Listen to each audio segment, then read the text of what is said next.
Now, every car maker has that one vehicle, the desperate all-in gamble, the thing they throw into the ring when bankruptcy is kicking down the boardroom door and the accountants are looting the stationery cupboard. For Studebaker, a company so old it once made horse-drawn wagons for Civil War officers, that car was the Avanti. And my word, what a mad, brilliant, deeply confused machine it was. Launched in 1962, the Avanti was Studebaker's final howl into the void before corporate death, a shrieking fiberglass-clad V8 Banshee armed with disc brakes, a supercharger, and a body that was super unique. This was not a conventional car. This was Studebaker's idea of punching the T-Bird in the face. Sherwood Egbert, Studebaker's president at the time and a man presumably unfamiliar with the word restraint, wanted a miracle. Ford had its swaggering Thunderbird, Chevrolet had its chiseled Corvette, and Studebaker had nothing. Like in really. So Egbert did what any desperate executive does when the chips are down and he's one bad quarter away from flipping burgers. He called Raymond Loewy. Now, Loewy was no ordinary designer. This was a man who reshaped the railroad industry and gave America its most iconic streamlined trains.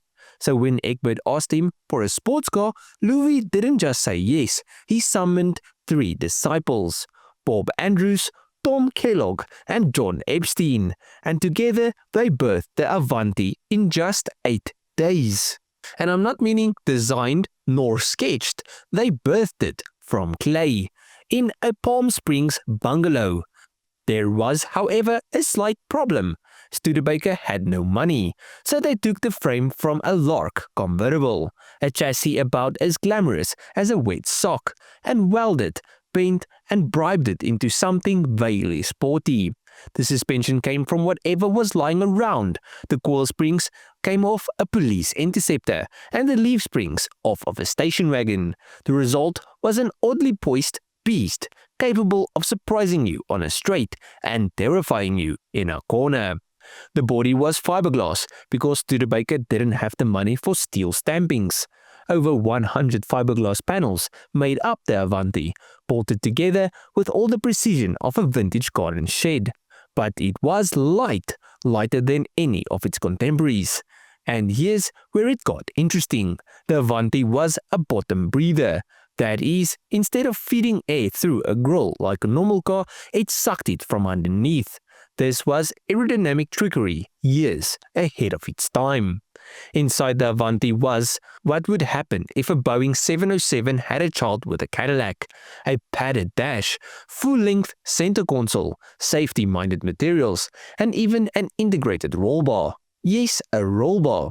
In 1962, this was before most Americans even wore seatbelts voluntarily. The cabin, far from being a Spartan sport shell, was luxuriously appointed. It felt special, like you were driving the future, or at least a very stylish preview of it. And then we got to the part that really matters, the engine. Because if you're going to try and take on a Thunderbird and a Corvette, you need to bring something to the knife fight other than a paintbrush and a sob story. Studebaker gave the Avanti 3 engine options. The R1 was a naturally aspirated 289 cubic inch V8, pushing 240 horsepower, which was perfectly respectable. Then you got the R2, which came fitted with a Paxton supercharger, which blew horsepower up to 290 horsepower. And then came the R3, the Lunatic, a 304 cubic inch V8, hand-built and supercharged to Kingdom Come, delivering close to 400 horsepower in 1963. This was the kind of power that made men weep and carburetors panic. It didn't even matter that the 0 to 60 times weren't super impressive. I will say though, it wasn't bad. The R3 managed 0 to 60 in under 6 seconds. But as I said, that wasn't really the important part, because Studebaker, in a rare moment of marketing genius, took the R3 to Bonneville. There, the Avanti broke 29 land speed records, with Andy Granatelli at the wheel. 1 car, 1 salty desert, and nearly 30 records. The car topped out at over 170 miles per hour, which made it the fastest American production coupe of the decade. And then it all went wrong. Production bottlenecks strangled the Avanti before it even got out of the gate. Molded fiberglass body in Ohio couldn't keep up with panel orders, and the quality control was somewhere between sketchy and non-existent. Studebaker had wanted to sell 20,000 Avantis in the first year, but they only sold 1,200. By the end of 1963, the Avanti was dead, and Studebaker wasn't far behind. The company limped on for a bit, building a few more cars in Canada, before finally closing down. Only 4,500 Avantis were ever built, and of those, just a handful were R3s, which makes owning one today a bit like finding an Elvis impersonator with a PhD. It's rare, slightly confusing, and oddly cool. But here's the thing, for all of its failures, for all the bankruptcy, the broken promises, and the woeful marketing, the Avanti still matters. It didn't just try to be different, it was different.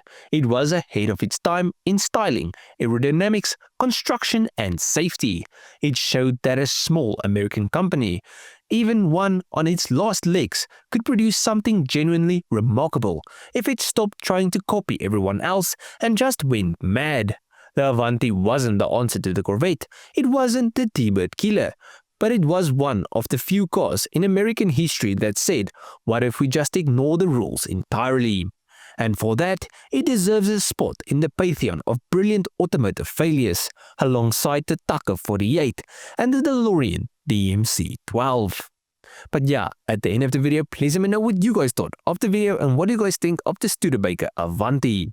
The design isn't for me, but everything else I think is really cool. But yeah, let me know what you guys think down below, and if you guys enjoyed this video, please leave a like and subscribe to the channel. If you guys did like this video, you'll most probably enjoy most of my other stuff, so just go through my channel, see if there's someone else to like. I'll check you guys in the next one.